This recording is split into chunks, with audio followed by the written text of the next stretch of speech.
Alright, hell yeah. So it's day 3 and we're doing pretty good. And so we actually reduced the rocker up front, and so far everything's just real stiff. You know what I mean? And so hell yeah. So we're digging that.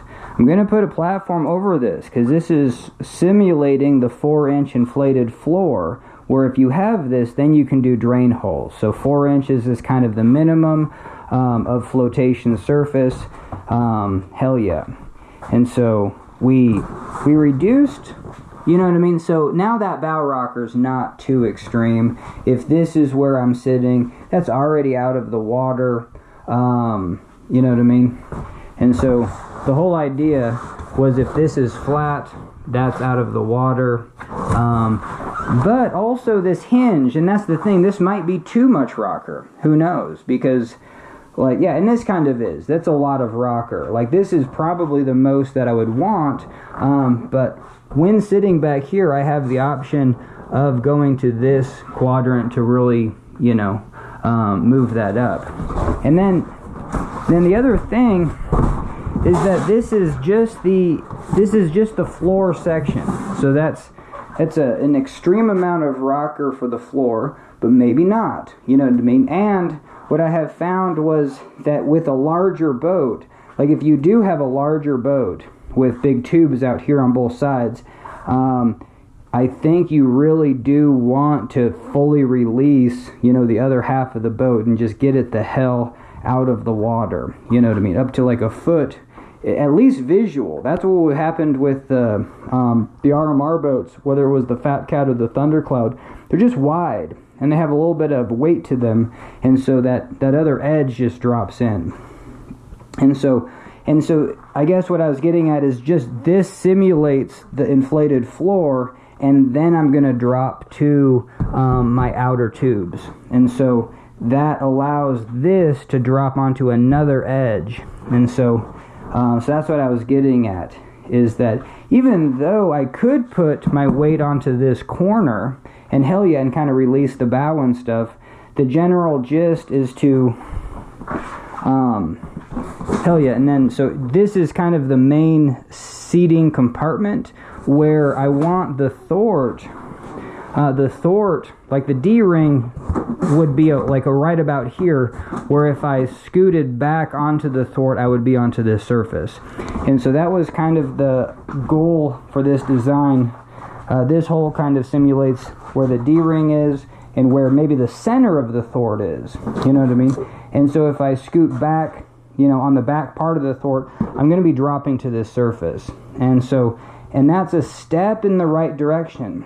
Because even with these angles, there's no guarantee that you're actually going to lift the other side of the boat up out of the water. That's kind of what I found.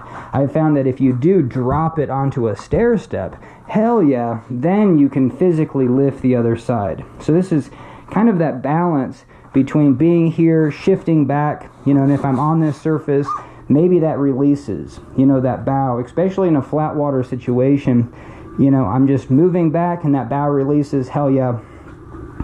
And then the other aspect of this was to have planing surfaces. And so if I am kind of balanced onto this, maybe everything else is not even touching the water, and I can move this with a planing surface. I think smaller planing surfaces are going to be faster, especially from a dead stop in an R1, compared to longer displacement surfaces. But that is where I kind of flesh out one of these tubes, and I think it is probably makes sense to just flesh out one side. You know what I mean? Because this whole project was like, hey, let's try to make an asymmetric boat, so then when I do test it, I'm able to test a completely different boat on that opposite side. You know what I mean? Just kind of smaller, narrower compared to this side. Hell yeah. Where was I going with that? No idea. But hell yeah, you're gonna have these stair steps where you're going to tilt the boat then onto big stair steps. So this corner being right near the thwart was very important to me. And so if I shift kind of to the back of the thwart and then lean, I'm gonna drop it onto this edge. And that has to be that has to actually correlate with this surface here. You know what I mean? One is that these edges provide 2 points of contact. So if you're in the middle, you're going to drop it onto a stair step here. Your points of contact are going to be here and here. And then so that's important, especially for an R1 boat, because we don't really have a strong brace. And so what we're relying on is edging and then sponson tubes to, you know, like add that resistant, you know what I mean, buoyancy and stuff like that. But hell yeah, when you drop this tube in, you're going to get that extra stability. Over here, we're going to have the same thing. It's just a lot smaller. Going to have a stair step down, and it's going to have another step. So I guess turning back to here, what I've talked about is having these two surfaces. The farther this is away from the edge of this stair step, that is going to be your width of stability. So same thing here. Even though this is kind of a smaller surface that you're finding, you're going to have a contact point here and here. And then that leads me into where I was going with this, is that can be like a triangle. And so I can have this contact down to a stair step, but this stair step can have a contact here and here. And especially, you know, kind of dropping back to the back. And so, yeah, hell yeah. And so this is on my boat, and I typically have this pushed out quite a bit more to have a big stair step here. And so we're in the right direction. Hell yeah. And I'm kind of overemphasizing this because I can always foam over, you know what I mean, anything. I can foam over the outer tubes. I could foam over this. I could foam over both, and kind of carve out. Yeah, so this is kind of just like a template we got going on. But hell yeah. So I think that's going to be really good. Drop this down and have those 2 points of contact.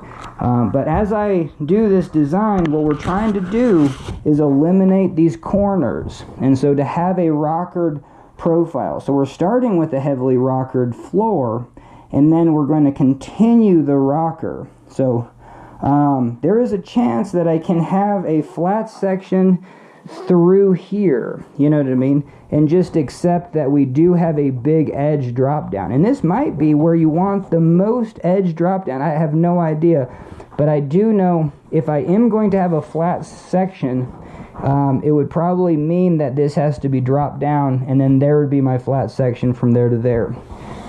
This has a flat section from there to there, and then it continues to be flat, and that kind of what gives it speed. But I'm looking to remove all of this, to actually heavily taper this boat. And so yes, that's kind of interesting. Yep. And so yeah, I'll have to just figure out where I want this, because if I come out flat here, I'm still having that same issue of having these corners, you know, sticking out. So here I would need to come, even if I do a stair step, but then maybe a further taper. But hell yeah, so we're going to see where we go from here. I'm going to start in on the outer tubes. Thanks for joining me. Booyah. Alright, hell yeah. So I just wanted to show the rocker difference between this Piranha Burn, which is a Whitewater Creek boat, and typically Whitewater Creek boats are having, you know, a really big bow and big bow rocker. And then so for this, we have even more bow rocker. And so, like for an R1, maybe this just gets the boat out of the way.